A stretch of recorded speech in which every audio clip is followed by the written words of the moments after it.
Baik, terima kasih untuk kesempatan yang diberikan kepada saya. Selanjutnya saya akan memaparkan materi tentang teori konstruktivisme. Nah, perlu kita ketahui bahwa teori konstruktivisme yaitu teori yang mempelajari tentang pembangunan individu itu sendiri. Dalam teori konstruktivisme, ada pun elemen yang perlu dilakukan yaitu tentang konteks kolaborasi, percakapan, dan pembangunan makna.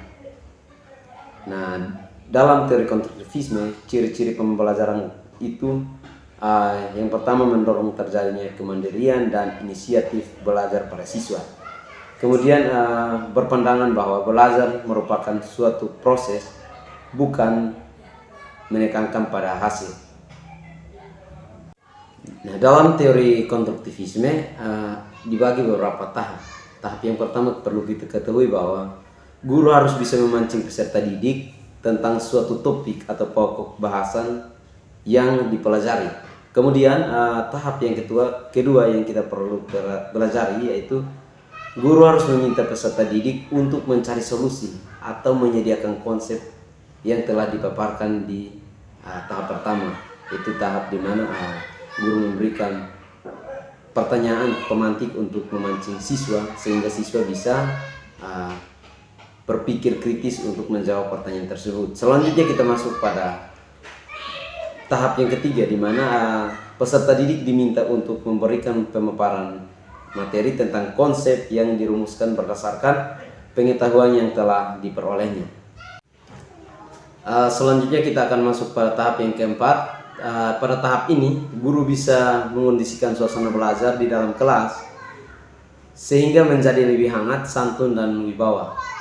Maka dengan demikian, guru bisa mendorong peserta didik untuk bisa menerapkan pemahaman konseptual yang telah diperolehnya di kehidupan sehari-hari.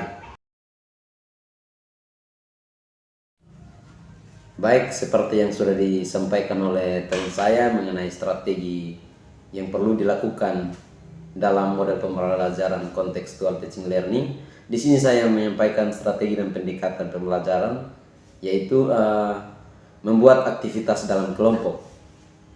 Nah, aktivitas belajar dalam kelompok dapat memperluas perspektif serta membangun kecakapan interpersonal untuk berhubungan dengan orang lain.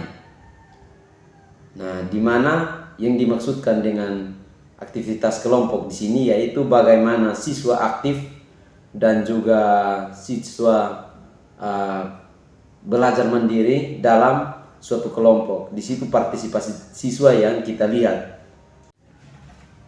Nah, peran guru di sini, guru hanya bisa dapat menyusun kelompok terdiri dari 3, 5 atau sampai dengan 8 orang